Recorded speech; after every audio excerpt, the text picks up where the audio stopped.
on this episode of This is Game Boy.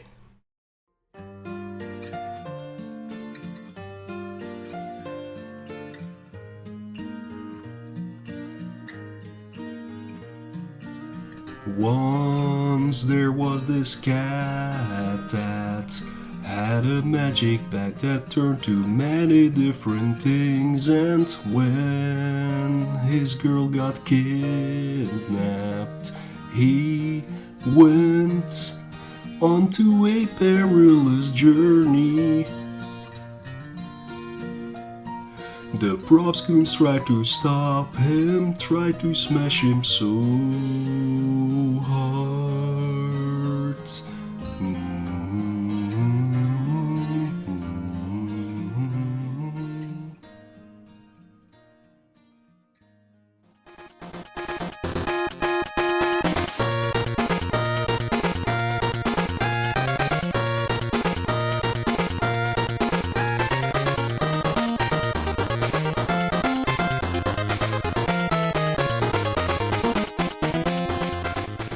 Hello everybody, welcome back to a brand new episode of This is Game Boy.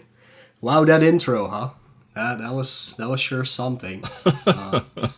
That probably only people our age will remember. And for our younger audience, that was actually based on an actual song that existed. You might have heard it once or twice maybe, but like that was like a big hit. When we were kids. Only if their parents were listening to the radio. Yeah, probably. In other words, you'll be like, what did I just listen to? What is this?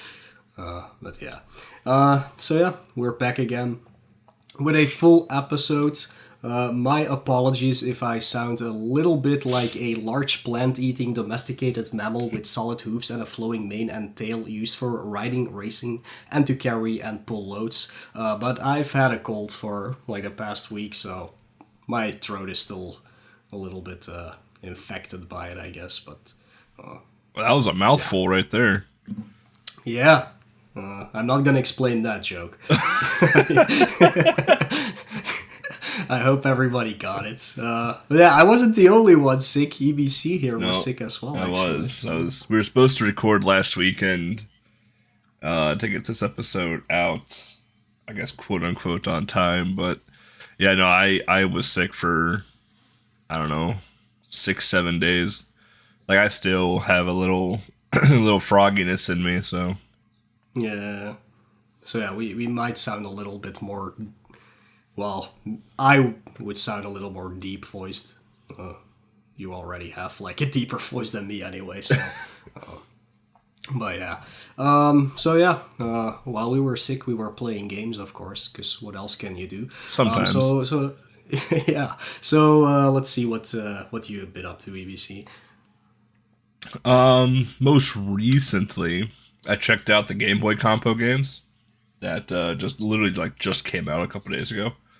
I played Severin, which is the demo, or well, the new game from Isma, and he put a prologue intro or demo up for it, and wow, that's all I gotta say about that. Like, there's not much gameplay in the demo, and the gameplay that's there doesn't really give off like what the game is kind of going to be like, because there's no collision, there's no like enemy fighting, whatnot. Like you can move left to right in a platformer, but the graphics and the animated cutscenes are something I have never seen in a Game Boy game. And the fact that this is planned to be released for the Game Boy on cartridge blows my mind. So yeah, it looks absolutely amazing. It's so good looking. If you haven't had a chance yet, go check out Severin on itch.io. Yeah, itch.io. And all these other games on itch.io, like 2-Bit Crook put in our Discord to go check out Dango Dash, which that was one of the other games I checked out.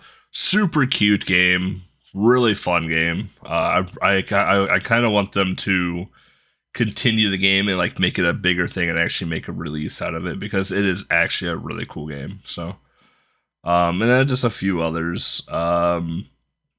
Most of them are just like short demo-y type things where like people took their bigger projects, cut them down to demo size, and threw it up there. It's always fun to see like what people have done versus other people. Like Isma's like put on a pedestal, right? Because like Dedius was a masterpiece. Severin so far is set up to be a masterpiece. So like, how do you follow that? And like Dango Dash did a phenomenal job. Like, it may not be as graphically intense as Severin, but the gameplay and the cuteness is none other. And the little splash of color in there makes it really nice as well.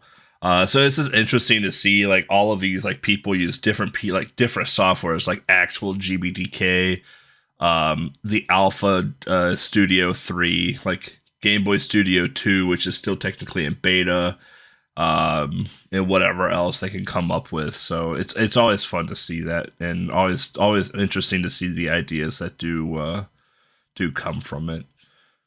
Other than that, I played Shapeshifter, which is another homebrew Game Boy game made by Green Boy Games. He just recently released a Kickstarter for Shapeshifter 2, which blew past the pledge goal within like 2 hours, I think it was. So congratulations, Green Boy Games, on that success. That in Shapeshifter 2 is going to be 2 cartridges.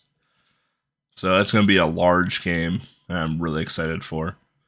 But Shapeshifter was cool. It's a very interesting game. It's a cool take on puzzle platforming, because you have to transform into various different bugs or animals. So only one frustrating part about the game, and I'll let you all play it to figure out where you get frustrated. Also, John Rue just came out, or just released a new Kickstarter for Gelatinous, I think it's called, which has met the $20,000 stretch goal already. So he's gonna make it in Game Boy Color now, but it'll still be able to be played on Super Game Boy 2. Sounds like, so that's good.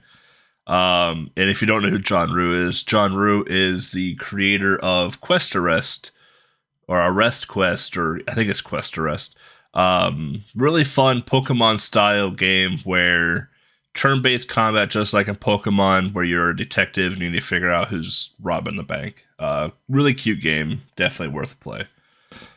Otherwise, Yamawari, you and I have been playing that kind of together.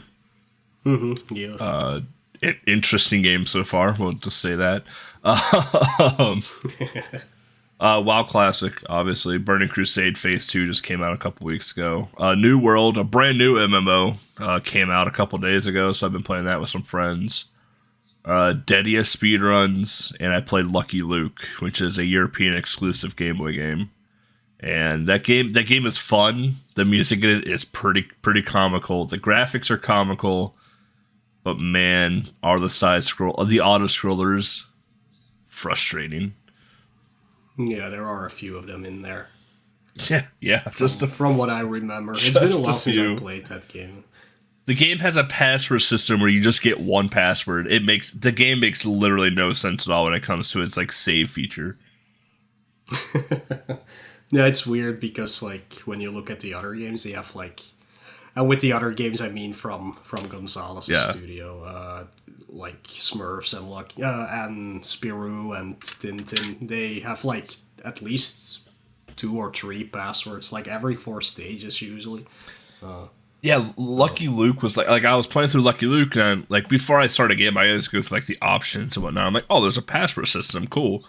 So as I was playing the game, like I would beat a boss, not get a password, and I'm like, all right. And then play through the next part, beat a boss, not get a password, and I was like, all right. And then eventually I got like towards the edge of the map, and I'm like, I bet you this game only offers you one password, and it's the midway point. And sure enough, like once I got to the midway point of Lucky Luke, it gave me a password, and that was the only password it ever gave me. And I was like, why have a password system? Just give me continues at that point. So yeah, it is casually, it's a pretty long game compared to all those others, though. So yeah. Maybe that's why they eventually put in one password so that people could pick it back up again. So maybe there wasn't a plan for passwords to begin with. Oh. But yeah, it's a fun game. Don't get me wrong. It's fun. It's just frustrating at times. But yeah, that's all I've been up to. What about you? Yeah, I've played quite a lot, but most of them are short games, so I'll go over the short games. Like, I played some of my Steam games that I had in my library when I had like an hour to spare. I played Momodora 3, Momodora Reverie Under the Moonlight, and Comet Striker. I guess Reverie Under the Moonlight was like 4 hours, but it was... I think the first day when I was sick or something, I just played that for a few hours before I went to lie down again. So that was a quick game. And Momodora 3 is also only like an hour and a half, maybe. And Comet Striker, I had that for quite a while. I actually got a key for that once on Enemy stream. I think when he was playing it and the developer was in the chat. That's a really fun game, but I'm not good at games like that. I know there's an NES game that is super similar to this and that it's probably based on, but I can't come up with a name. But you're basically like a guy in a space suit with a laser gun, and you have to go quickly through each room, killing either all the enemies or grabbing all the items to unlock the door.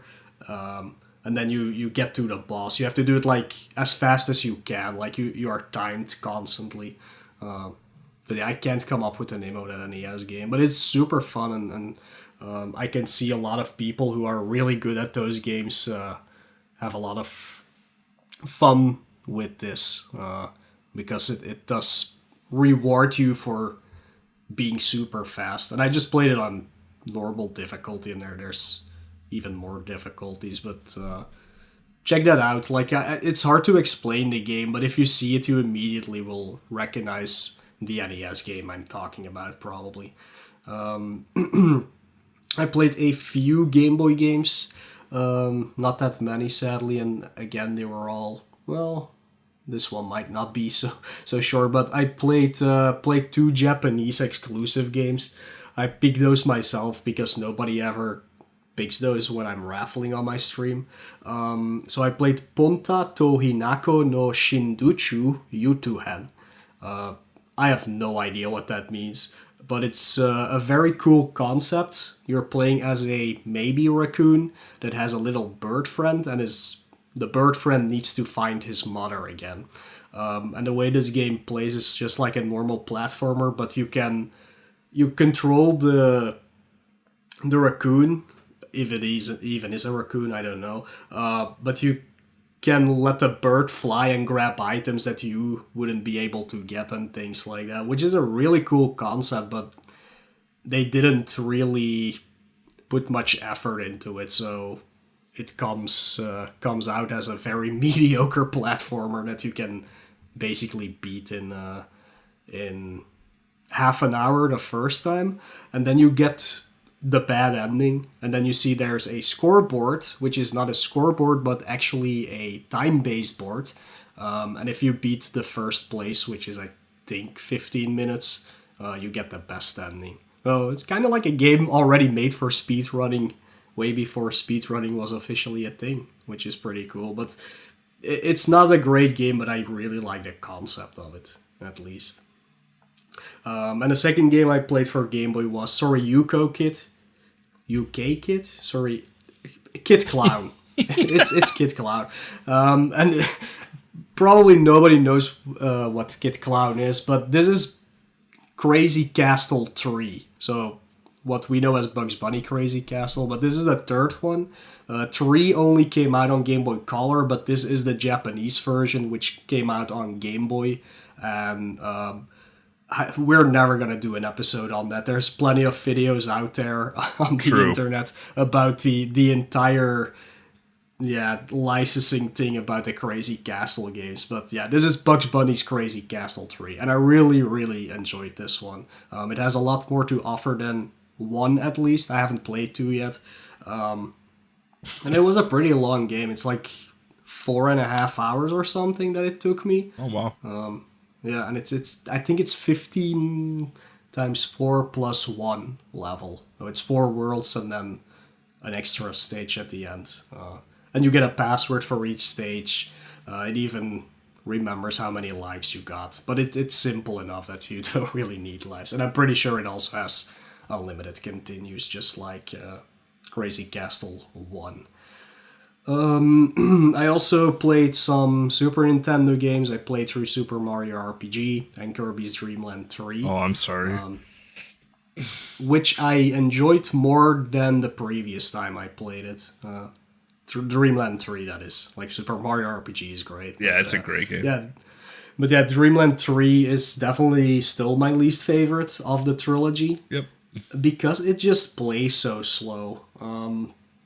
That's the only reason, really. It just feels so slow, and that's probably for me because I grew up with Superstar or Fun Pack if you're from Europe, and the movement in that game for Kirby is like really fluent, and Dreamland 3 is like, yeah, just taking your time, and even sprinting isn't that fast, and the only way to go fast in Dreamland 3 is by having Coup, basically.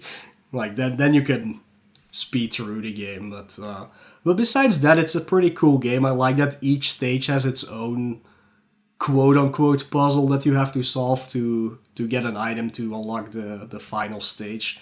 But yeah, now in the future, I would love to play Dreamland 3, but yeah, 1 and 2 are like so much better. And I wish they would make it Dreamland 4 for once. I don't know, the new one that's coming out it looks like Kirby Odyssey, basically. Like a 3D Kirby game. I hope that's good, but I would like to see them make an actual Dreamland 4 instead of like a gimmick Kirby game like the previous ones. So. Like, Dreamland 3 had 2 really good things going for it. Its art style was, I thought, absolutely phenomenal. And the final fight against Nightmare, I thought, was awesome. Yeah, that's... Well, it's Dark Matter. Or Dark Matter, yeah. Yeah. I thought it was awesome. Everything else about the game, in my opinion, sucks. Yeah, it's not like it... I wouldn't say it sucks, but it's just too slow. I don't know why. It just feels so slow. I like the cameos towards the end where you get to see like Rob the Robot and Samus and things like that. I think that's fun. But like overall, like yeah, I think the game is too slow.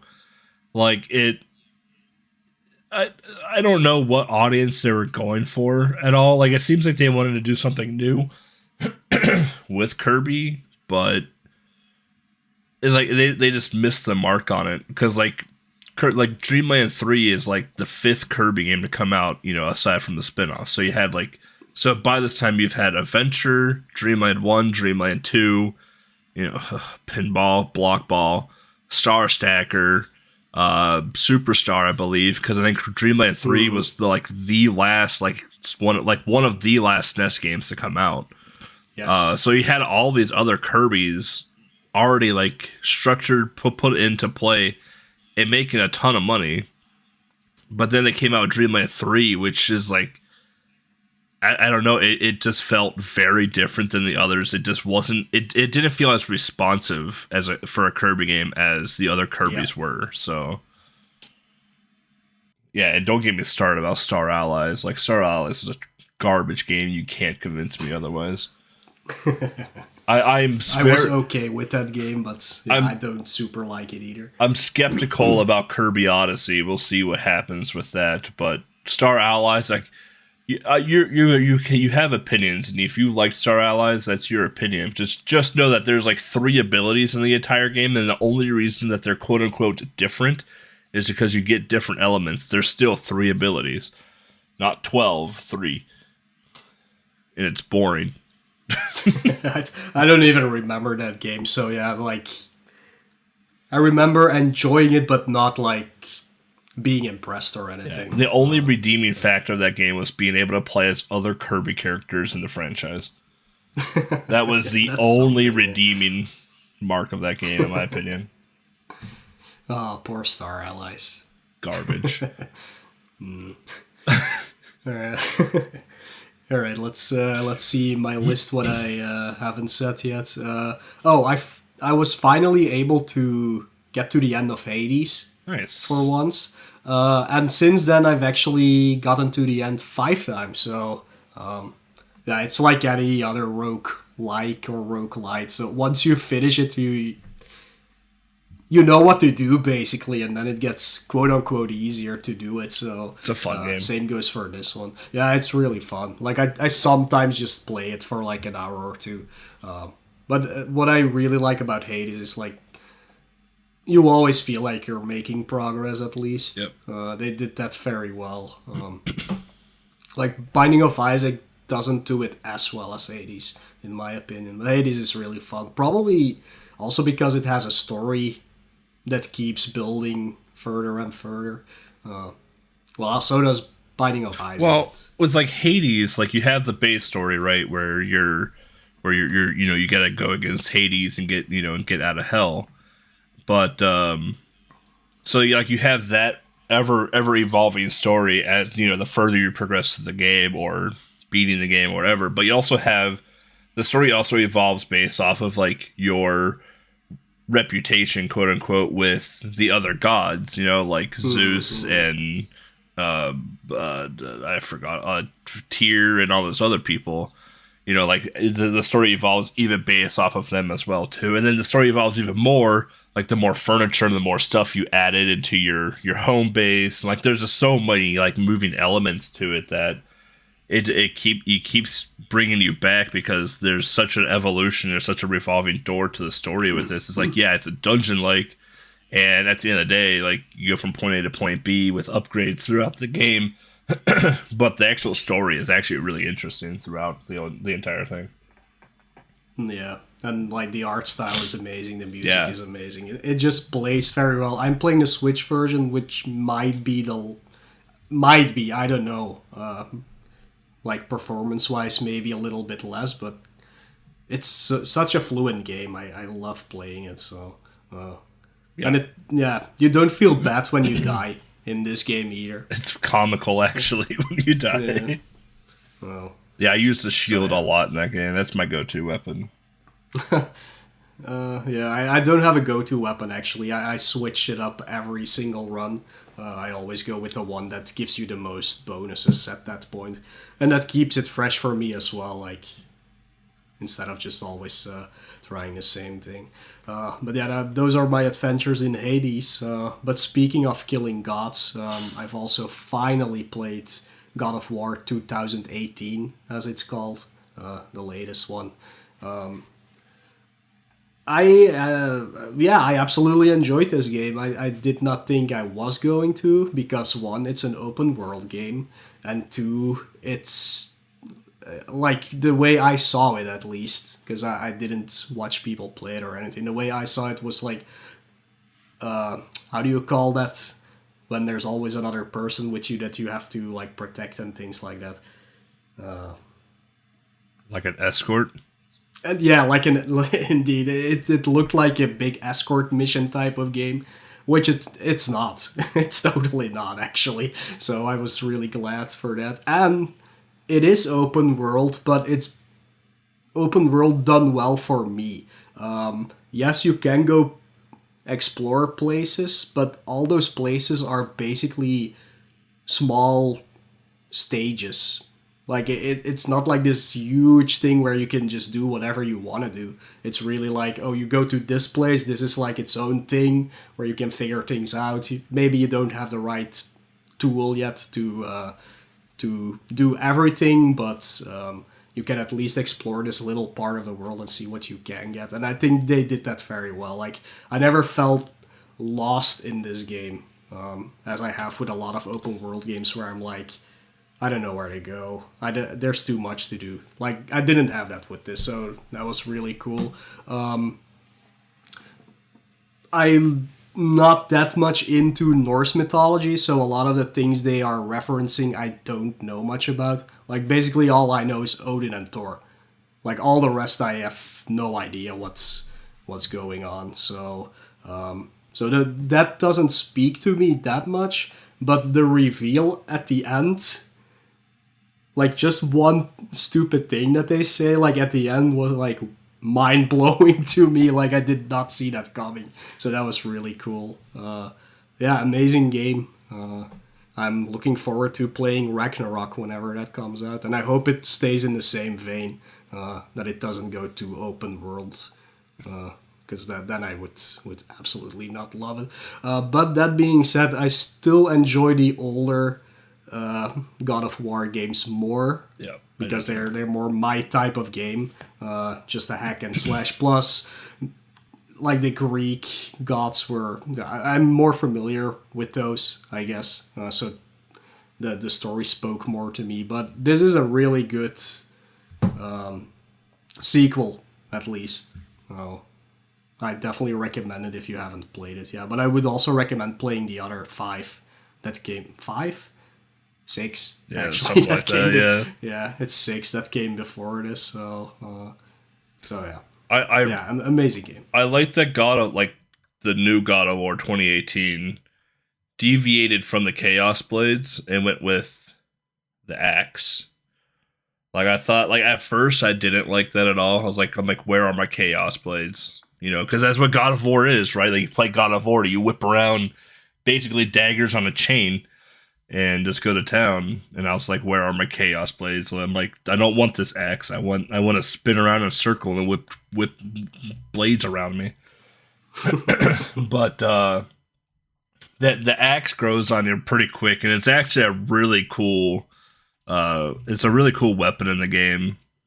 And it grows on you pretty quick. I actually got to see the axe for God of War 2018 in person. Like I actually saw like the actual like replica of the axe in person. They brought it. I went to some like Sony show a few years back, and in a glass case they had the axe Leviathan, I think it was called, and they also had the Chaos Blades in the case, because this is when they were promoting God of War.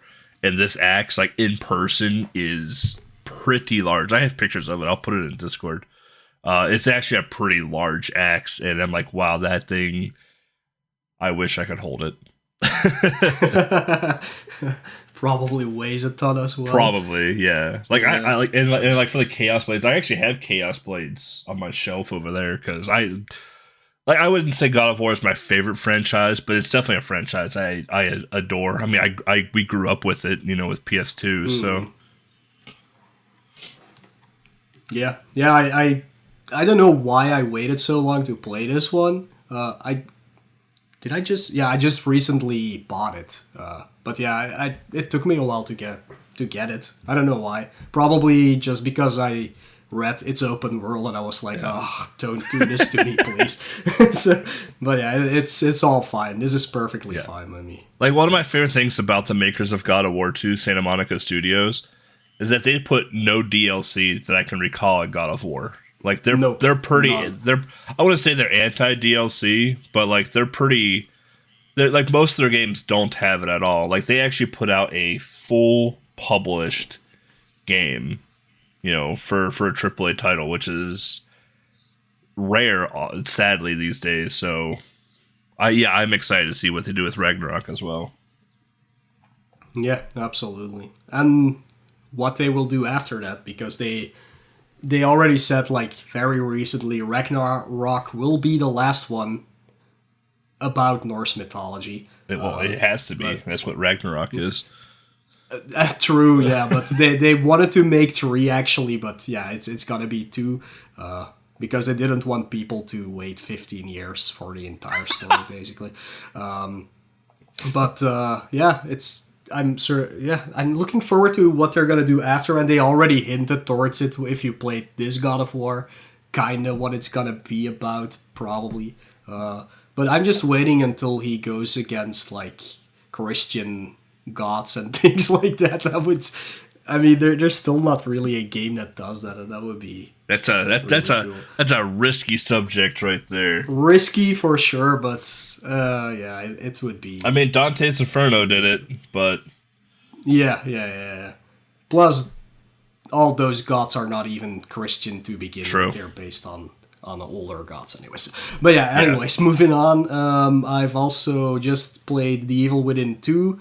Was really scared about playing that one because I did not like the first one, gameplay-wise, that is. Because I love the story of The Evil Within. So I started playing this one, and lo and behold, the combat sucked again, in my opinion. Like, I absolutely hated it.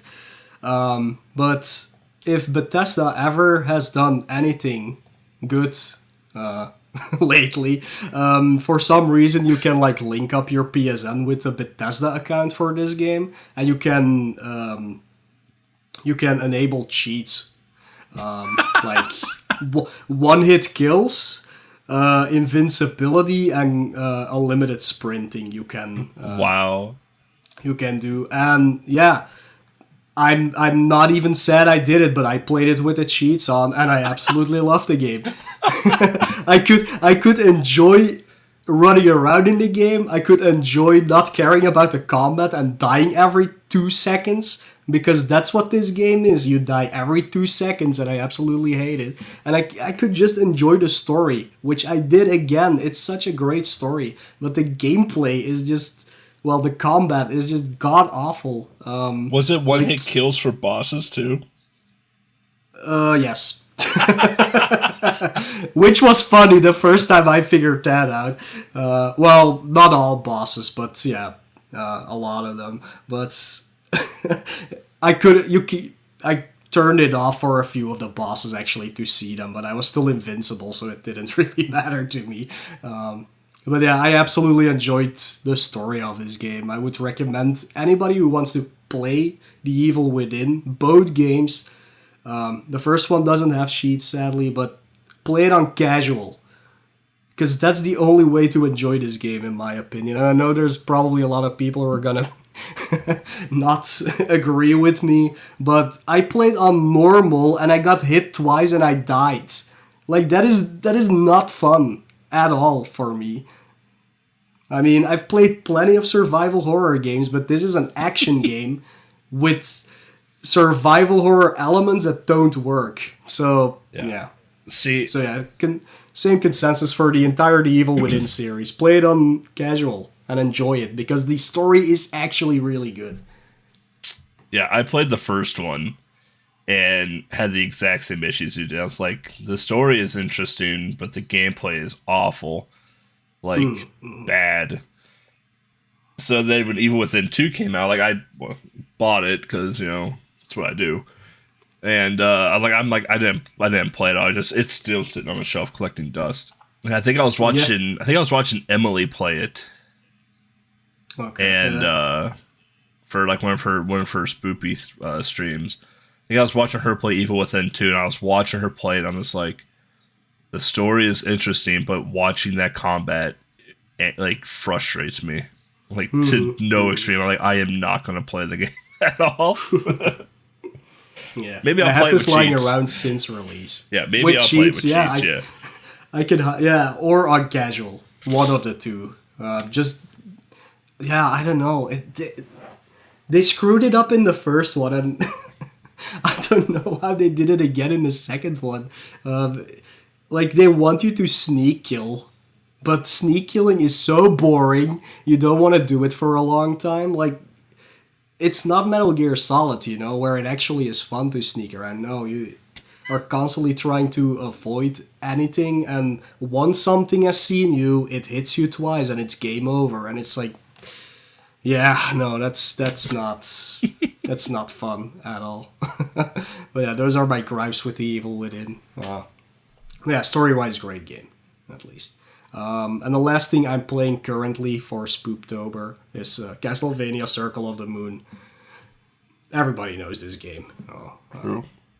Yeah, Yeah. having fun with it, because, of course. I was really happy that they released the advanced games on Switch. So Yeah. because like I on own any system. I own one. I own one of the GBA carts. And I think it's Circle of the Moon. But the other two are like they're so expensive. for GBA. Like I'm just like, I'm not going to pay that much money for a Castlevania game. So when they came out with the Advanced Collection, basically, I was like, yep, just going to grab that real quick and call that a day. Yeah, same here. Exactly the same here. And I've played one of these, and I thought it was Circle of the Moon, but now I'm starting to doubt myself. I know I've played one of the three, but now I just don't remember. Probably played Aria of Sorrow, because that's like the most popular one. It could be that one, yeah. I really don't remember, but again, it's been so long that I don't remember that much anyways. But yeah, that is gonna be my October, playing through that Castlevania GBA collection. Plus Dracula X, I guess. Oh yeah, I forgot Dracula X was on there. Yeah. That's a weird Castlevania game. I don't know if you've ever played Dracula X, but it's it's interesting, to say the least. Yeah. I don't know what horror games I'm going to play yet on stream. I'll probably find some weird, like, 16-bit horror games that talk about, like, abuse and assault, just like I did with Settled and Red Bow, and my chat will think there's something more wrong with me than there really is, so... Yeah, it's a great month for spooping. It's very true. I'm always looking forward to this. So yeah, that's what we've been up to then. I have played way too much, like always. I don't know why, how I keep doing this, but again, a lot of these games were actually short. So if I were to cut out WoW Classic and New World, I could keep up with you. Yeah, probably. Yeah. But yeah, all right. Let's dive into this episode's game. And as you all already know, because you saw the title and things like that, or listened to the previous episode, we're gonna talk about a little game called Felix the Cat. See you soon.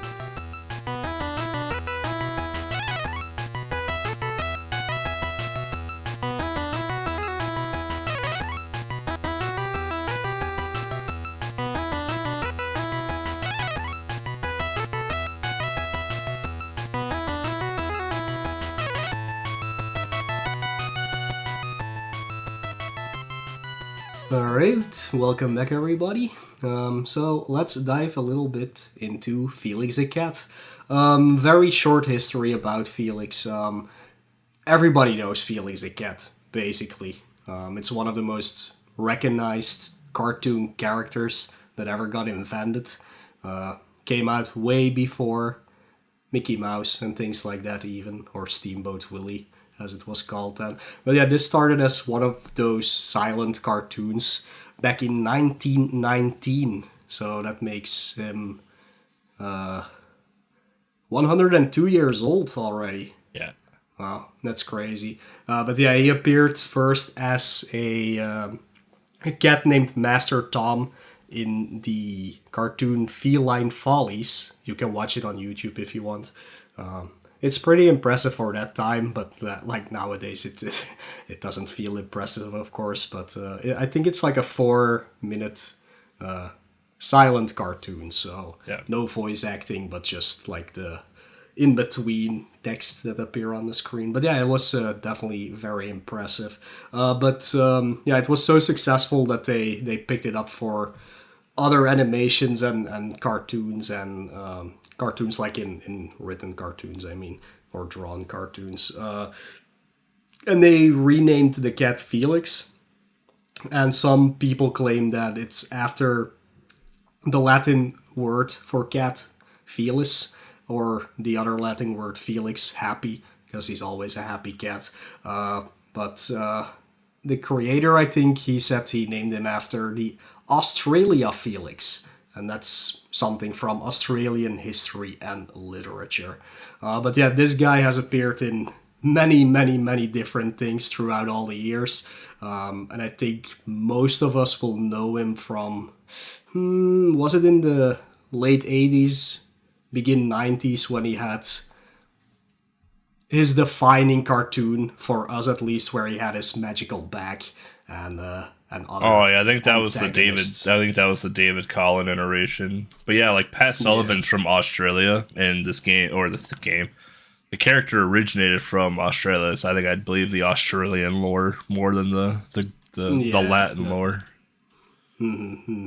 So yeah, everybody recognizes this cat. Like, even if you've never seen Red or whatever, but you just recognize a character, at least in his current design. Like, you wouldn't recognize Master Tom as Felix, but like the other one, you immediately recognize that it's Felix the cat, and yeah, we know him with the little yellow back with like stars on it. It's not stars, but it's like these weird stripes on it. Yep. And that's basically also what this game is based upon, on that period of Felix the cat. Yeah, I was telling Mo while on break, I was like, I didn't realize there were so many different iterations of this cartoon. Like, I knew it was an old silent cartoon from, the early 20s or whatever, but I didn't realize that, like, it got cut into 30s because it just wasn't performing, because that's when, like, Mickey Mouse and, like, Steamboat Willie, like, sounded cartoons came out. Then it was picked up again in like the 50s, then the 60s, then the 80s, then the 90s. And like present day, like they're talking about rebooting the series again with Wild Brain. It's just like this poor cartoon. Just can't catch a break. Just let it die finally. Just let it go off into history, please. Stop rebooting stuff. No one asks for it. But like Felix the Cat is it's a pretty. I've watched a few of the cartoons growing up, obviously, so I have a lot of familiarity with Felix. But the game, weirdly enough, didn't come out in Japan, which kind of surprises me a bit. But came out in the U.S. and Europe in 1993, so real early 90s. This time around. Developed by Hudson, which is interesting, and published by Electrobrain in the US and Sony Electronics in Europe. Hudson's an interesting company in general. Just Hudson Soft, I guess, in general, is a really interesting game. Because, they had Star Force for the Famicom, Power League, which is World Class Baseball, for the PCE. They had, I think they did Bomberman for the Super Nintendo with Konami. Bonk, obviously, right? Bonk, Adventure Island. Like they've done so many like they're not just like a niche thing where they're just like, we do this one thing and that's it. Like they've done so many other stuff. So it's interesting that they would take on a Felix the Cat game as well, especially being published by Electrobrain. Which, if you're not sure who Electrobrain is, they're the ones that publish like Puss in Boots, Fist of the North Star, Go-Go Tank, Metal Masters, Tracks, which is an episode we just had, Mousetrap Hotel, etc., etc. So, Electrobrain during this time is definitely I wouldn't call them a powerhouse, but they're definitely a very well-known publisher for the Game Boy at this point. So. Composed by Japanese names, goddammit. Kunio Komatsu, Kunio Komatsu, Yoki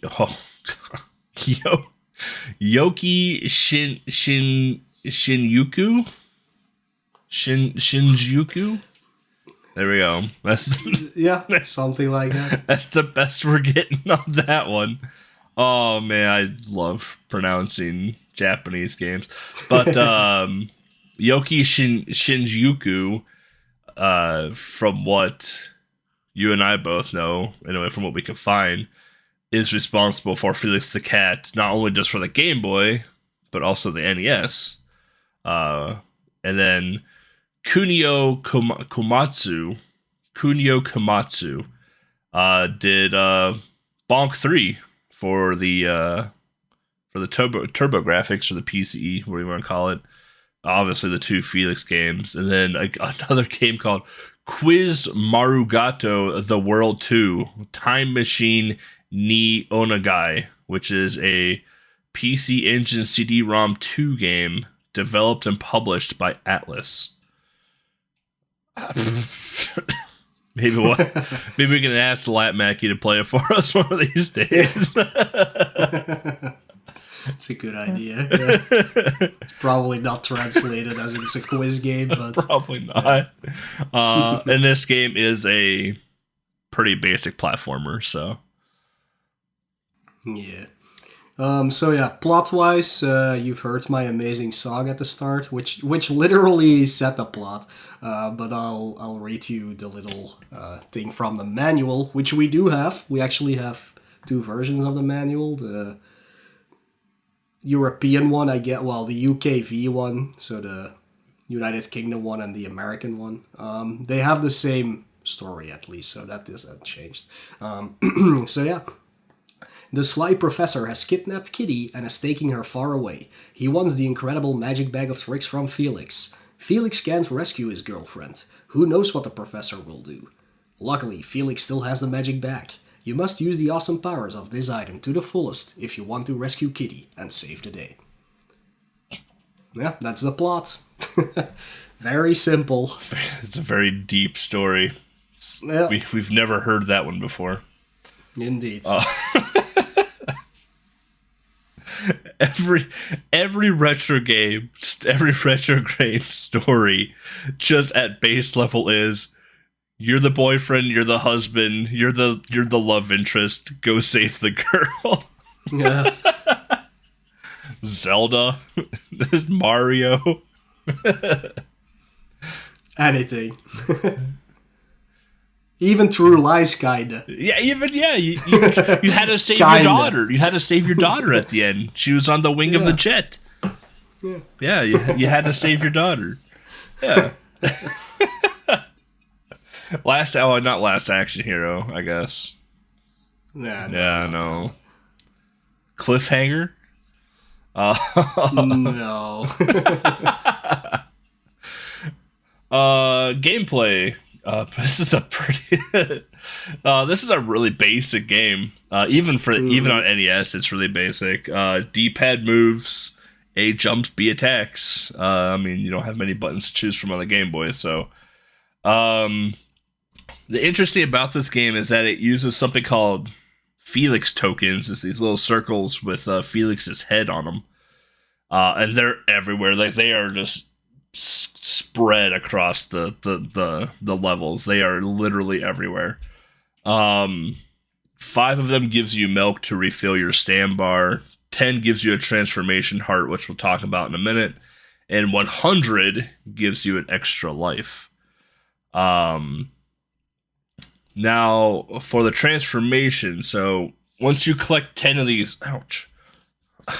Sorry, I hit myself on my chair. So these transformations. So once you collect 10 of these Felix heads, it depends on the kind of stage that you're on. So on a normal stage, you go from Felix walking across the platform to Magician Felix, where I think he can then start using his bag of magic, right?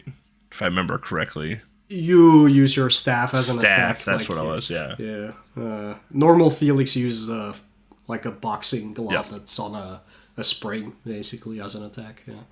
And then you transform into a car.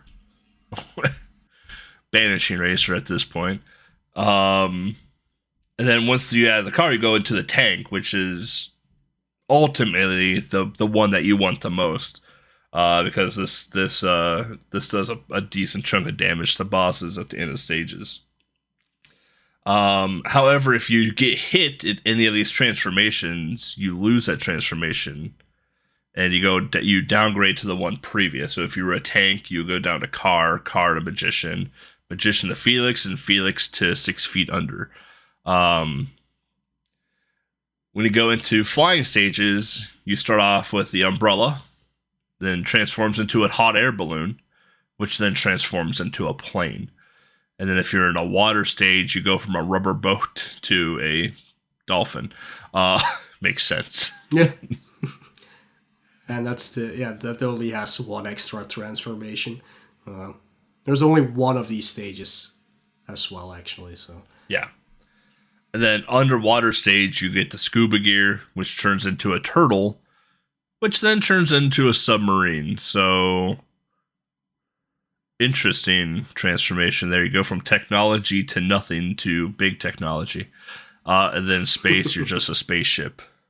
I don't remember, however, because it's actually been a bit since I played it, and I was sick and I didn't play anything when I was sick, basically.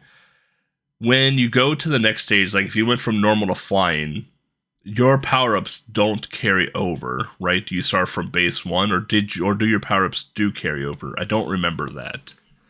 It has a very strange mechanic to this. I think in between worlds, you start back on your first form, just basic Felix.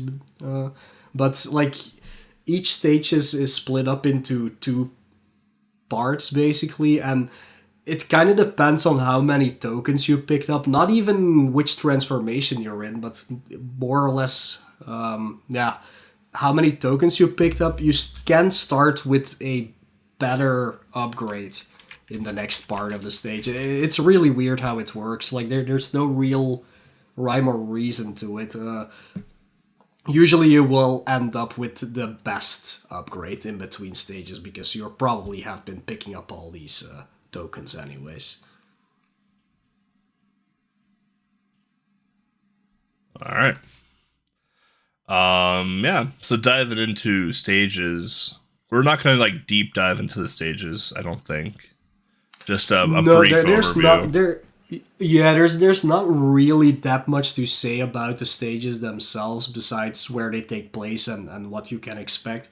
Like all of these stages are very, very, very simple platforming stages, except for the underwater one, which is of course underwater stage, and the space stage being a shooter basically. But besides that, there's not really anything super distinguishing about these stages.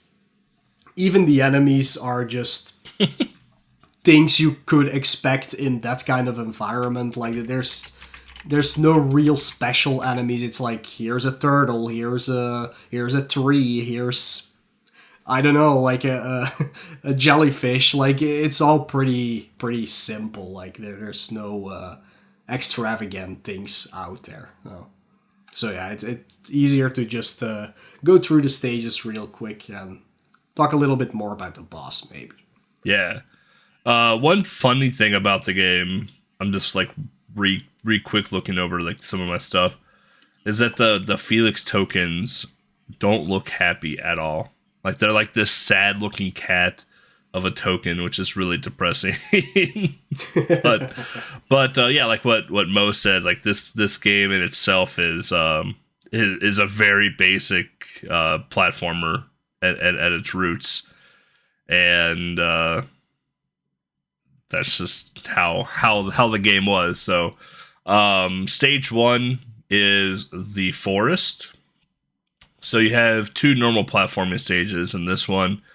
Like I mentioned earlier with the tokens, these tokens are spread out literally everywhere, and you want to collect them. You don't want to just race through the stage and just get to the end. You want to collect these tokens to get your transformations. I think like by the time I finished stage 1, I think I had either the magician or the car by the time I finished the first stage. So once you get through all of that, you then face off against the boss, Poindexter, which is Professor Young's ally or his nephew. So always there to take on Felix. Yeah, I got these little descriptions from the manual. But if you've seen this cartoon iteration, you will recognize, like, there's two main antagonists in the entire series. That's the Professor, which is, yeah, kind of like Wily, I guess. It's basically Wily, and he has a nephew that always tinkers with robots and things like that. And so that's the first boss you will face here is Poindexter, and he is riding some kind of mechanical grasshopper or something. Like, even in the NES version, I couldn't really figure out what it was, to be honest. It's like a kangaroo. Oh, it could be a kangaroo. It's like a kangaroo, and like he just literally just goes left to right following Felix, and like arc lobs a boulder at you. Mm-hmm. So like you kind of like gotta stand a little close, but not close enough where you're gonna get hit. So you just have to be like right in that sweet spot, like that. It just arcs over you with that boulder. So. Mm-hmm. And yeah, like mentioned earlier, if you have the biggest upgrade, in this case, that would be the tank. You can take him down in, I think, 4 hits. Or something. Yeah, I think it's pretty quick. I do know that, yeah. But yeah, moving on from the forest, we suddenly end up in Egypt, because that's normal. But this starts off with one of those flying stages, so you will be flying with your umbrella. You press A to basically hover upwards. We didn't mention that with the controls, really, but that's how you stay afloat. You go through this stage until you reach the pyramid itself, and then you go in there. And then it turns back into a normal stage, a normal platforming stage. And at the end of this pyramid, you will face against... whatever. I'm getting loopy, I think, from my medication.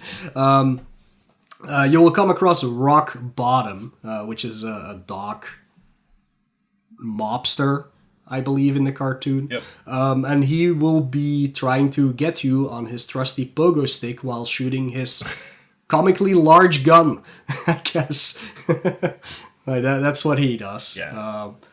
But yeah, again, the same thing like before. If you have the strongest upgrade, it will go down pretty easily. And the manual mentions that this canine creep may not be bright, but he packs a wallop. Yeah, so like in the game, he has a big old pistol. It kind of follows the same pattern that Poindexter does. It goes from right to left. The biggest problem with this one is that right in the center are like 2 blocks that pop up. So you can't just like walk left to right. Like you have to like jump. And what Rock Bottom's going to do is he's going to pogo basically on that center stick too. So you have like the world's smallest window to get through without getting hit at all. Like what we've mentioned before, like if you have the tank, like you can jump and arc the shot of the ball from the tank over the middle section and hit him. And it takes like 4 or 5 hits to knock them out. Otherwise, if you're the car, your car shoots straight like a missile, so you have to jump up and shoot the missile regardless. But yeah, I mean it's a really simple fight. It's just a really tight window trying to get past him when he's going right to left and left to right. Mm-hmm. One thing to notice though, when you hit a boss, they have like a big invulnerability frame window, and they can't hit you while they're flashing, so you can take that opportunity to move through them if needed. Yeah, so a lot of times what you'll see is that when he's close to you and you shoot him, like once you shoot him and hit him, you want to hurry up and jump to the middle. That way you can go through him without taking that initial damage. So yeah, going into stage 3 now, we have the mountains. You start off in a normal stage, normal platforming stage. One thing to be weary of with the normal platforming stages is like once you get like the car or the tank and stuff like that, me personally, I felt like the platforming got a tad harder because like you're such a bigger sprite now, and even though the platforms are well sized, like it's an old platformer game, so it has old platforming issues. I feel like I get nervous jumping over gaps and landing on platforms as a tank or a car because there is some like slipperiness or like some floatiness to the actual controls. Because by this time you should have experienced the car and or the tank by now. Once you've got through the platforming stage, you go into a flying stage. The flying stage is your normal flying stage. We've already had one, and by the time you get at the end of it, you should have the plane, which shoots fireballs. And here you're gonna face off against Master Cylinder, a mad machine out to stop our heroic feline. And Mad Machine is the truth. It looks like a garbage can with eyes and arms that floats around that goes up and down on the right side of your screen, and it shoots triple lasers in a very tight grouping at you. It is the least dangerous enemy, in my opinion, in the entire game because it is exceptionally easy to dodge the lasers, and the boss only moves up and down on the right-hand side of the screen. So you can literally just chill in the middle or the left side of the screen and just shoot the boss and avoid lasers. Yep. Master Cylinder, I am not sure if he ever appeared in the actual cartoon, but if you've ever seen the 90s Felix the Cat movie, which I had on VHS, so I watched it a billion times, Master Cylinder is like one of the villain's creations in that movie. It's not a good movie. I actually rewatched it last week. It's not good. If you want a nonsensical cartoon movie, like that's like an hour and 10 minutes long, I think it has interesting animation and things like that, but story-wise, it's just all over the place and makes absolutely no sense, to be honest. But yeah, it's one of those movies I saw like a million times when I was a kid just because I had it. But looking back at it now, it's like, God, this was not good at all. Oh, yeah. So yeah, out of the mountains area into the islands. So this starts with, I called it a boat stage, or it's a water stage. It's not an underwater stage. That's actually the second part of this world. But it starts with a boat stage where you're like on the surface of the water trying to avoid whatever is floating in the water. And you can jump between small islands and on small islands and things like that. But then you jump into a cave and suddenly you're underwater trying to avoid crabs and like jellyfish until you get to the end, and there you will face off against Gulp, King of the Blobs. This underwater nemesis blasts out dangerous bubbles. Yep. So yeah, He does. this is basically a repeat of the Master Cylinder fight, but underwater. It's literally the same thing. Instead of the 3 lasers, this guy shoots out a text, a speech bubble that says "blob." Basically, that's his attack. But it's literally the same thing as Master Cylinder. If you figured out how to defeat him easily, you can easily defeat Gulpo as well. So yeah, nothing to it. True story on that one. Yeah, there's 2 blocks in the center that will block you, but yeah, again, he'll shoot bubbles or a speech text at you, and he just goes up and down the right side of the screen. Real basic boss again. Now we go into, I guess, intermission, or we go into space now. So now we get to play the Super Mario Land shoot 'em up stage here, where we're in a spaceship and we're dodging asteroids and collecting Felix tokens and UFOs, wherever else, just kind of flying by. The background's really nice. Has a bunch of asteroids and like galaxies and stuff like that. The UFOs are cute. They're like they look like really generic UFOs drawn by a 5-year-old, but they have like a water drop inside of them that smiles. So that's cute. There is no boss at the end of the intermission at all. You go to the end of the stage, and in the background, like there's this darker planet with a ring around it, kind of like Saturn or whatever. And then you get a little cutscene of Felix laughing with his magic bag, and then you go into the next world, which you're on the planet, on the moon. You're on some interstellar rock. So, from here, it's just 2 normal platforming stages. You're jumping, dodging the potaboos or the fireballs that come out of the pits, and the jellyfish squid-like things that are just in the middle of the air. Then you go into like this building that has the face of like Professor and Rock Bottom on various tiles, and then you face off against the Professor at the end once you get through the platforming segments. The Professor is the hardest boss in the game, as it should be, because it is the final boss. He's in a space shuttle that kind of goes in like a figure 8, left to right, right to left. He does shoot like this, I'm gonna call it a rupee. It's a crystal shaped thing, but it looks like a rupee. And it comes out like in an arc. It comes out like in an arc pattern, so you can kind of see it. But it's actually it shoots from the very bottom of the ship, so it's actually really easy for you to get hit by it, because you need to fight him kind of close, because your projectile range on either your car or your tank or whatever is pretty short.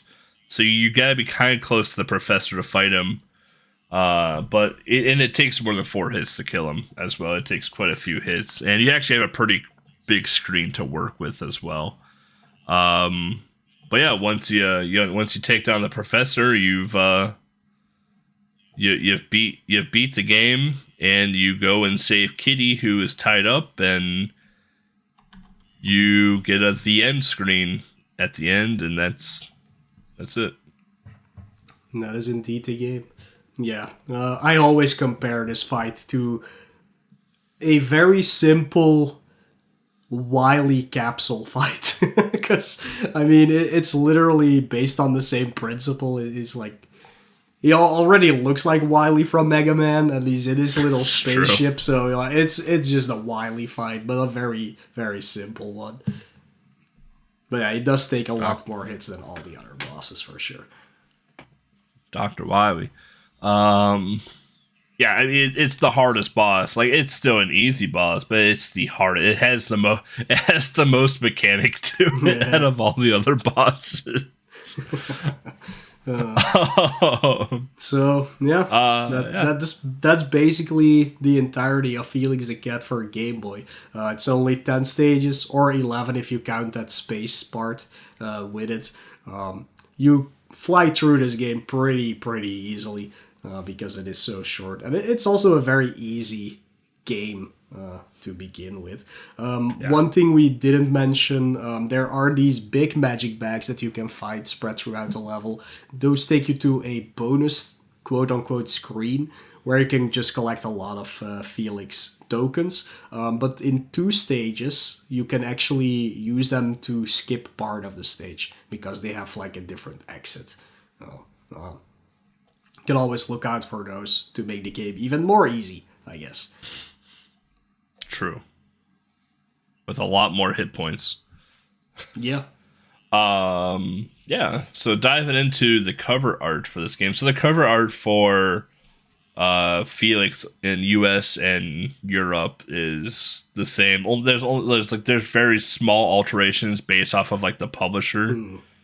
But for the most part, it's literally the same cover art. This is like, I'm not going to say it's my favorite cover art, but it ranks high on my list of like good cover arts. Yep. Because it's not in your face. It very much replicates like an old-timey cartoon comic feel. Like, it has Felix the Cat in a gradiated yellow to red front, font. And then right below that, front and center, is Felix in a top hat and suit with a scepter.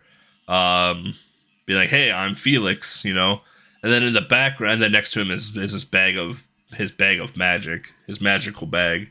And then in the background, you can see 2 different Felix things. You have Felix in a plane, then you have the hot air balloon Felix on the right-hand side.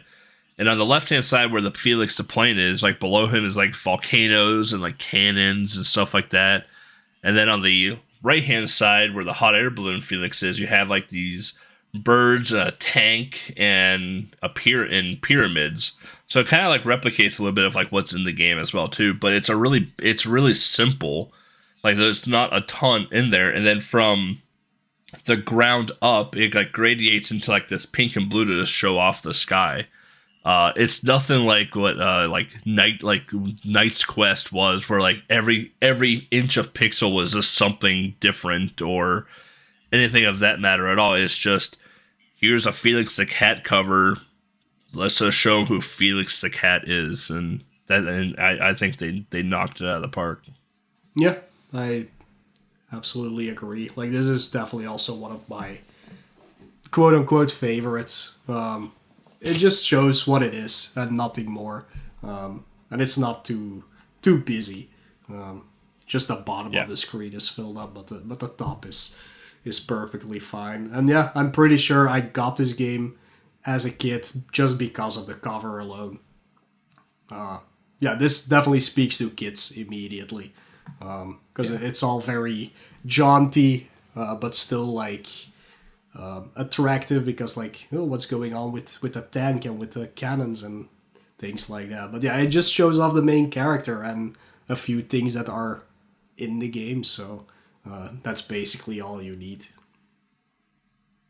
Yeah, you don't need anything special for this at all. Yeah, plus it uses like the blue and the orange together are always like a good combination to just speak to you immediately. And I think it's the same cover as the NES. Like, the NES one is probably a little larger, but... Or is that the one that's completely yellow? Now I'm in doubt. I will tell you in a second. The NES one has a very similar picture to this. Yeah, that's what I thought. But it does have like a yellow strip down the side, though. Yeah. Okay, yeah, just a strip. Yeah, exactly. But yeah, it's just what it needs to be. A very typical platforming game cover, I would say. Yeah, it gets the point across perfectly. It's like, hey, this game is based off an old-timey cartoon. Here you go. Yeah, you can compare the cover to Super Mario Land 1 cover, basically. Yeah, I was trying to think of that. I'm like, this cover reminds me of a Mario game, but I couldn't remember which Mario Land it was. Yeah. Definitely wasn't Mario Land 2, that garbage of a game. So, but we do have some trivia about the game. Yeah, it's not so much trivia, but I also played the NES version again in preparation of this episode. I remembered the NES one being longer because, yes, it has more stages, but honestly, I also beat it in 25 minutes, so it's not that much longer, to be honest. So, yeah, the thing where the NES version shines more is just because it's so much more colorful, of course, but it does give you more of the feel that you are playing a Felix the Cat cartoon than the Game Boy version does. There's not that much difference between the games, besides that it also plays a lot more fluently, because the Game Boy one is lagfest to the max, to be honest. But if you play the NES one, like, you feel like that's what they wanted to do on Game Boy, but they just couldn't, sadly. But they did a pretty good job of porting it either way. The NES version, it also has 3 parts to each world instead of 2 parts. So they cut a lot of content just to put it on the Game Boy version, but I think it was just a little bit too early in the cycle. Well, it was 93, it's not that early, but I think they could have kept the stages in the Game Boy version as well. I think there was plenty of room on the cartridge for that. But honestly, those stages don't offer much more on the NES version either. So it's just more, but it's still the same. Another thing I found was like the complete worlds that got cut from the Game Boy version. So, like, in the NES version, you have an ice world, but it's basically a repeat of the island world, but just with ice. Like, it even you come across the same boss again. I think it's Poindexter again in that stage that you refight for some reason. And I think you refight Master Cylinder again in the NES version as well. And there's only one different boss fight in the NES version, and that is when you come across Evil Felix, which is basically Rock Bottom but Felix. Like he has a gun that's trying, and he's trying to shoot you with it. So I would say, yeah, I don't know, play the NES version. I think it just offers that a little bit more that isn't content-wise more, but it's just more fluent to play and more colorful. And I think that's the better version in this case. Usually when we do these episodes, we're like, okay, actually the Game Boy version is the better version of the two, but in this case, it's definitely the NES version. Yeah, I mean, in 1993 for the Game Boy, we had Link's Awakening, Kid Dracula, Batman Animated Series, Mega Man 4. Mm-hmm. So... yeah, cutting the extra levels out was definitely not needed at this point, because at this point, some of the games coming out were starting to push Game Boy a bit more. Mm-hmm. So, yeah, but yeah, like I said, even if those stages were in the Game Boy version, it wouldn't offer as much, right? It's still just an extra few screens, basically. That's all there is to it.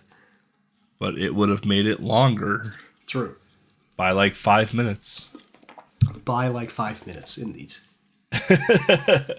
Something interesting I found, but this is only particular to the NES game, is that even though the game was not released in Japan, Japanese text does still exist in cutscenes in the actual game. So you have to manipulate the stuff with a Game Genie to activate it, but there is Japanese text in cutscenes for the NES if you can activate it in the memory. So that's kind of actually an interesting tidbit. Makes me think. I wonder if they were thinking about releasing in Japan and didn't for various reasons, maybe because of licensing or whatever. Yeah, I think it's just because Felix by that time wasn't popular in Japan at all. It's only since the early 2000s that Felix became a thing in Japan itself. So Japan has plenty of other cute things. They got Kirby and Hello Kitty. They had Hello Kitty. They didn't need another cat. Yeah. Indeed. So, yeah. That's probably why they never released it there. Yeah. But it's interesting to know that they actually had Japanese text in the game ready to rock and roll for it. Yeah. Yeah, I forgot that there were cutscenes in the NES version. Those cutscenes just being a phone ringing, Felix picking up, and the professor saying something, and that's repeated 4 times, so... yeah, pretty basic cutscenes, but they still existed. General reception, I couldn't find a general reception of the game, but the cartoon, people seem to like the cartoon and then hate the cartoon after like 5 episodes. It feels like because there's just so many like reinstatements or reboots of the cartoon. You know, going from silent to sound to whatever, like it had various different animators throughout its life, and it seems like it can never get like an actual foothold in the animated world. So it hangs around for a couple years, goes away for a couple years, comes back a couple years, and like people are excited about it at first, and then at the end of it, they're just like, I'm tired of it. I don't want to watch Felix the Cat ever again. So. That's like the general reception for like the cartoon, but I couldn't find anything about the actual games. Yeah, I think not only at this point, but just in general, Felix is more of an icon that is appreciated by most people, but the content that they make for him is just lackluster, to be honest. So. Well, he's a pop culture reference, at least for our generation and older, right? I don't know about the Gen Z people. I don't even know if they know who Felix the Cat is, unless they actually do some stuff from like retro things. But like Felix the Cat was like a pop culture thing. Like even if you didn't watch the cartoons in our generation and older, you still like if you saw Felix the Cat, you still knew who Felix the Cat was. But yeah, I think it's just the fact that the content created for Felix just wasn't there. And at the time, like when Mo and I were growing up, like we had G.I. Joe, Thundercats, Turtles, Darkwing Duck, like we had all these big action-packed cartoons along with Looney Tunes and Tiny Toons and stuff like that. And Felix the Cat doesn't really fall into that at all. So it kind of just like was there in the background.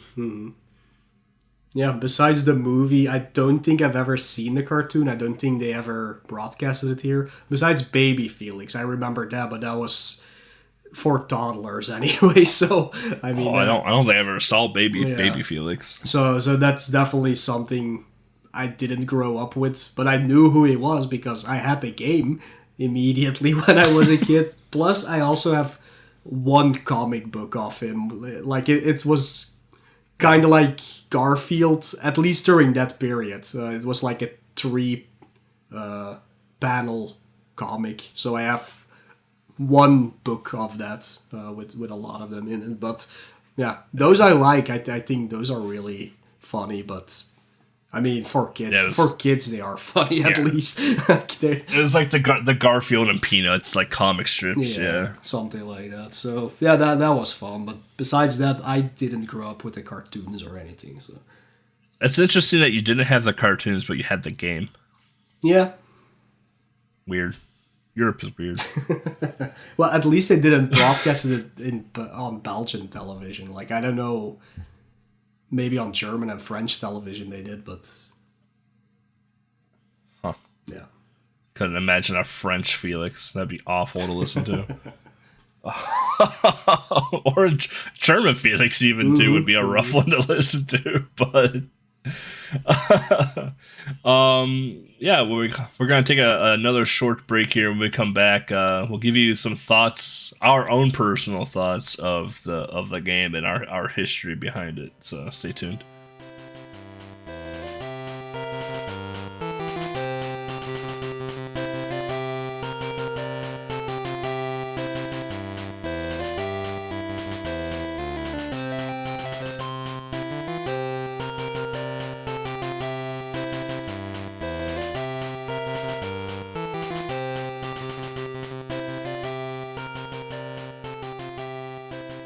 Welcome back, everybody. So we'll start with you, Mo. Like you already mentioned that you had this game as a kid. I'm assuming the Game Boy version of the game and not the NES version. Yeah, I didn't have an NES myself growing up. So I pretty sure I just picked this up at the store based on the cover, and I love this kit. Like I said earlier, I recognized like the characters from that movie I had lying around, so that helped, of course, identify with the game a little bit more. This was just one of those games that I absolutely loved playing, and it falls into the same vein as like things like Kirby's Dreamland. So these, and even maybe Turtles 1, like Fall of the Foot Clan, like these recognizable characters for me that meant a lot for me at that age, and the games were short enough and easy enough and fun enough to just constantly pick them back up again when I had like just a moment to spare to play a little bit on my Game Boy. So I knew I could beat it in half an hour, so I just picked that up and played it. So and what else I can say is the music for this game, even though it's not the most amazing soundtrack, because it does get like a little grating in some parts here and there, but it's, for me at least, super memorable. And to this day, like sometimes when I'm just walking around on the street, one of these songs just pops up into my head because I've heard them so many times, and I always really enjoyed them. So yeah, this game definitely had a big impact on me. But like I said earlier, if I have to recommend the version, play the NES one, which also has the same music, by the way. But yeah, Slightly better music, in my opinion. yeah, it sounds It's better. the same songs, but yeah, it just sounds a little bit better on NES. So I had the game on NES growing up. I still have my original copy, stored away for obvious reasons, because the NES copy of this game is crazy expensive now, apparently. Yeah, so like I played this game on NES growing up, and it was the only version I played. I knew there was a Game Boy version. I think I remember seeing it at like Kmart or something on the shelf. But at that time, like in the 90s, like we didn't have a ton of money. So it was just like, hey, you already own the game on NES. Why do you want this on Game Boy? You know, like it's the same game, et cetera, which, I mean, it is, knowing now. But, you know, as a kid, you know, you don't know any better at all. You base everything off of the cover and the back of the box. So it's just like, all right, well, I knew the game existed, but I never got a chance to play it, and none of my friends had it growing up at all. Like, most of my friends were very much console people. Like, they played Super Nintendo, Genesis, whatever it was. So, although I knew a Game Boy game existed, I never played it up until I watched, I think it was John Carl's, learn this, and a few other people learned the speed run for Felix the Cat. And I was like, oh, okay, well, I'm like, this looks very familiar to the NES game.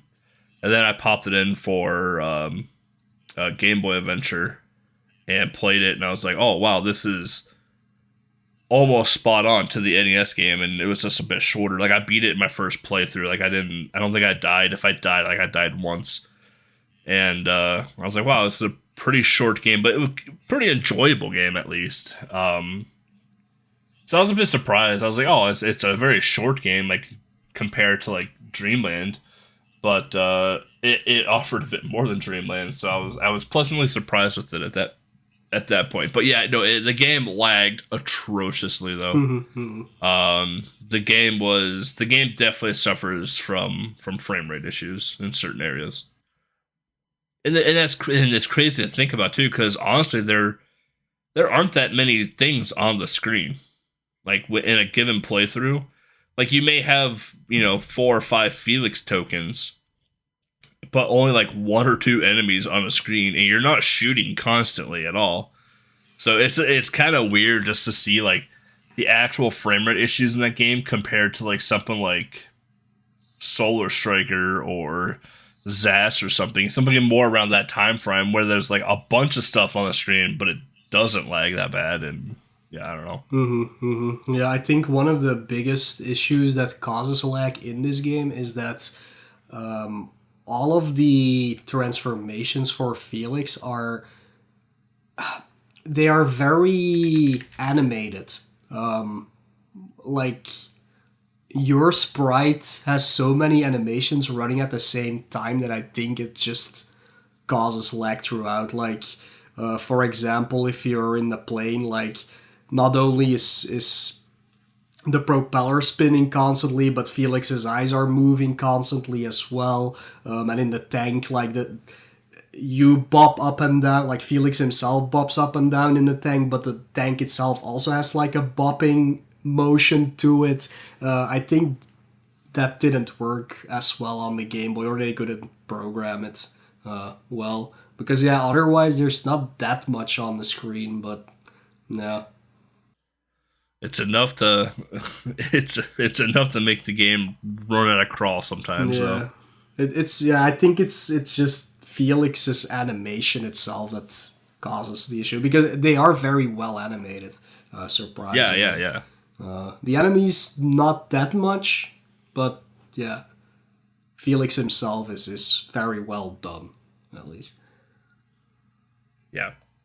And then going into just the small speedrun section here, world record holder is Retroverse with a time of 11 minutes and 29 seconds, and that was a year ago. Yeah, I actually started the board for this game.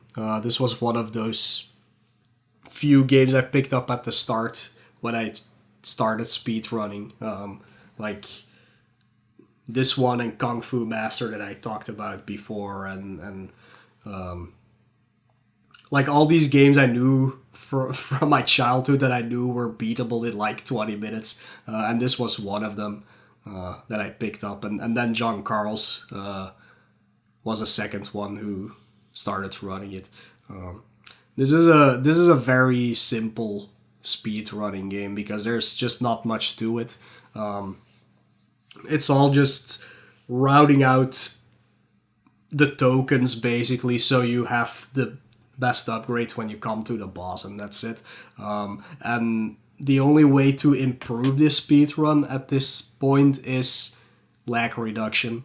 And a lot of people have tried, but we can't really figure out a way to like put it in our hands how the lag is created. So if anybody's interested in doing things like that, like this is the run for you. If you want, like in shmups and things like that, you also want lag reduction to gain a better time. And this is basically one of those games, but it's a platformer. Oh. Godspeed. I hate lag reduction so much. I have to do it in Dreamland. It's awful. So yeah. With that, we're gonna take another really quirk break, and when we come back, we'll talk about some community events coming up. There's a handful, and I'm pretty excited about them. So stay tuned.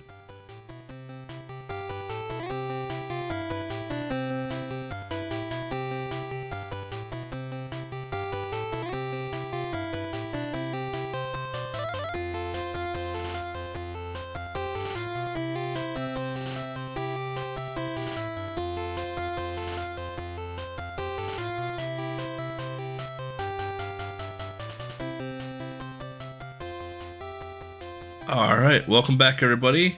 Community events coming up. So we got one coming literally right around the corner. Our friends at Retro Gaming Live TV is putting on a horror marathon Halloween weekend. So what is that? The 29th to the 31st, something like that. Yeah.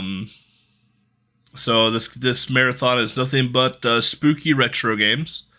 Which is great. I mean, so that means like no like Alien Isolation, no like Layers of Fear, things like that. It's horror retro or newer horror games based off of like retro style. So like Settled, Redbow, etc. I submitted Dedius to this marathon. Exciting. And I submitted Dedius all endings glitchless to this marathon, which is like an hour and a half run. So it's a thing. Probably one of the longest runs. Yeah. But another cool thing is they're doing a Ghoul School one night only tournament. Mm-hmm. And if you don't know what Ghoul School is, it's an NES game where you play as a kid that goes into a high school and you kill various baddies to save your girlfriend. Surprise plotline.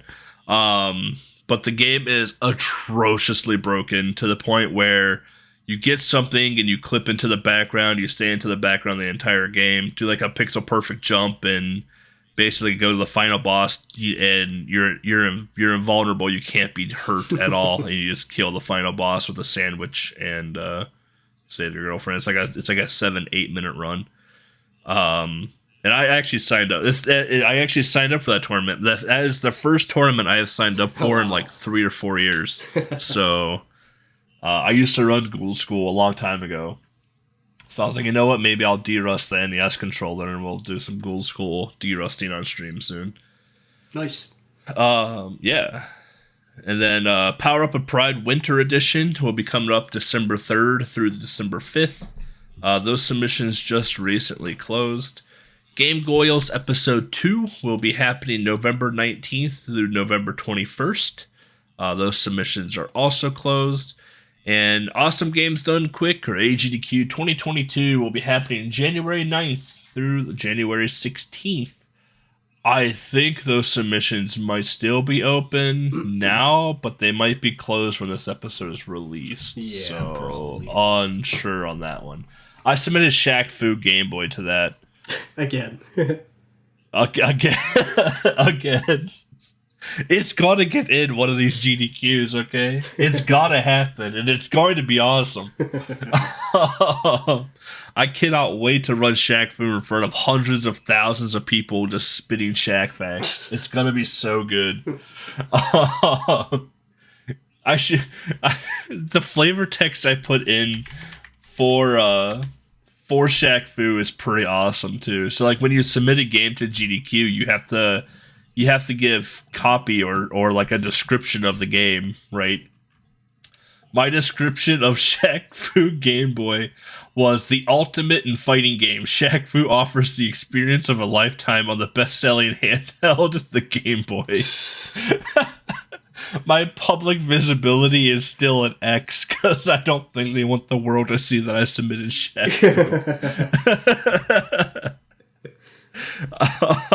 Fu. Oh boy. Oh, I want Shaq Fu in so bad. It must be so good. Let's see here. Discordian questions. So events. There's gonna be more events that pop up throughout the rest of this year. We're kind of like in a home stretch of online marathons right now before the holiday season. So there's gonna be a lot of just ones that just pop up. Like I know Midwest Speed Fest is doing a small thing. I forgot the dates on that though, unfortunately. RGL will probably do something in December. They usually do something for a children's charity. We have the Tiny 10 coming up in November. Yep. So there's a lot of things coming that just don't have dates attached to them quite yet. So yeah, Discord. What do we got in Discord here? We have nothing. At least no questions. But we did have some people who played the game when we announced that we were gonna do this episode. So. A lot of Felix gifs. Lots of Felix. God, that Felix gif that I posted of him just smiling at the screen is terrifying. Yep. So yeah, no Discord questions for that. So yeah, outro pieces, sweet.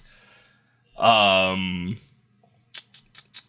don't remember how these. Oh yeah, I forgot how the outro worked. We always do. I literally just did it for tracks. Yeah. If you have any thoughts, suggestions about the podcast, please let it be known. Whether you want to talk about it in Discord openly or DM one of us, leave a review, whatever it may be. We always want to hear what you guys think of the episodes and the podcast in general. We're always talking in the background and figuring out things to make the podcast better and speedier to get episodes out quicker. What else we got here? Oh, we have a Patreon.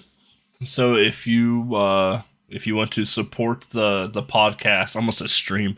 If you want to support the podcast monetarily, we have a Patreon where at $20 a month, I believe it is, Mo and I will live stream these big episodes, so you guys get to watch it all in real time, and y'all would get to watch it on YouTube as well too, if that is your thing. Patrons get a special thing in Discord where you can see some of the behind the scenes stuff, outtakes, various other things as well too. Something coming up on the horizon as well too. Something new that Mo and I have been working on will be early accessed to patrons as well. If monthly sub things aren't your thing, get it. Twitch, Netflix, all that stuff. Like there's just so many monthly subs it's hard to keep track of. And you use PayPal. We do have a PayPal as well too. The only thing with PayPal is we can't tie PayPal to Discord. So if you do donate, money via PayPal, please, please, please let one of the three of us know. Mo, myself, or Legs. Well, we want to thank you in some fashion for supporting the stream. And if money's tight, 100% understand that as well too. You can still support the stream without donating money, simply just by listening to the podcast episodes. Like we said in the 3-year podcast, like I didn't think we'd ever expand an audience that we have now, and it's been amazing to see the growth of the podcast and the support given just, vocally via, Discord streams, friends and family, like listening to the podcast, whenever I talk to them. It's just great to hear. It's awesome to have that support as well. And then leaving reviews for the podcast definitely helps, which is also a free thing you can do. While staying on the money line, we have a merch store. I already forgot. Is it merch.thisisgameboy.com? Yes, it is. There we go. Which you didn't figure that one out during the light episode you just did. I don't even remember what you were saying. Like shop.tigb. I don't. It was funny. I was just like, I don't remember the merch URL anymore. Yeah, it's just merch.thisisgameboy.com. You can get a This Is Game Boy t-shirt and coffee mug. I think that's all we have available right now. Yes. So go ahead and grab one of those. I can tell you right now, the shirts are pretty nice. I have two of them right now, and they fit nicely. Even the coloring on them is quite nice. And I also have a coffee mug too. Yeah, I might be the only one that has a green one, but it's cool. Yeah, I have a gray and a black one. I also have a coffee mug. Yeah, the coffee mug's nice too. Honestly, like I don't use it. It sits on a shelf because our stuff. But it's not. I mean, it's a coffee mug. Like, I mean. Yeah. I had to convince Mo to put it up on the shop. So. Let's see here. All right. And you can find us on various different platforms. You can find me, eBloodyCandy, on Twitch, YouTube, Twitter, Instagram, TikTok. I think that's it. And then you can find our awesome producer, SprintingLegs, as SprintingLegs on Twitch and Twitter, and Legs on YouTube, and her project website, www.sprintinglegs.com. And where can they find you, Mo?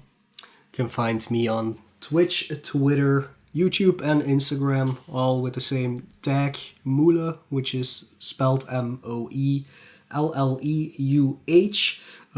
But yeah, if that's a little bit too cumbersome for you to type in, you can always just go to our website, thisisgameboy.com, where you will find clickable links, I guess, clickable images that will take you to wherever you want to be, so you can follow us through that way and get updated by everything we do besides this podcast as well. True. We did it. Another outro. Another scripted outro. Yep. Amazing. I'm ready for Legs just to do like the short takes of all of our outros and just be like, this is day 1 outro. This is day whatever outro. Episode 0 outro. Episode 41 outro. Just the timeline of them. They're just all just different. They are, yeah. They've never been the same.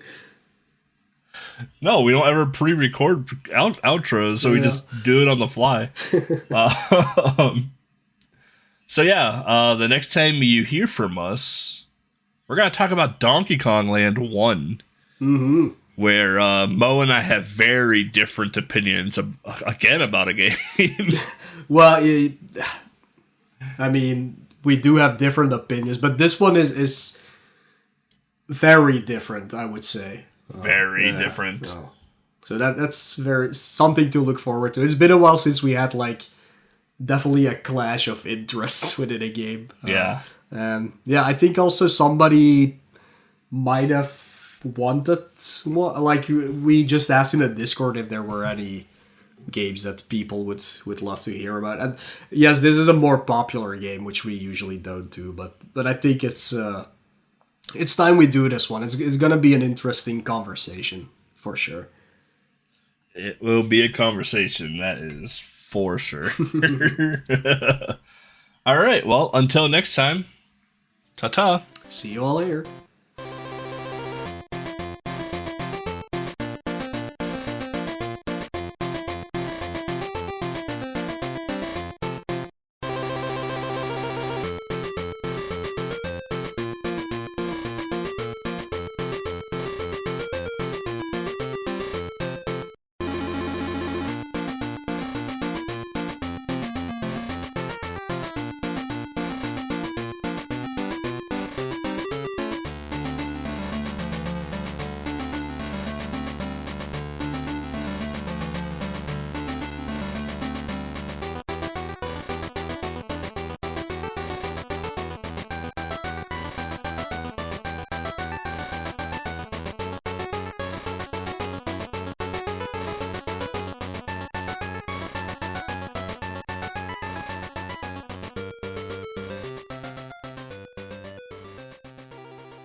These will only get better and better. Or worse. Like, either or.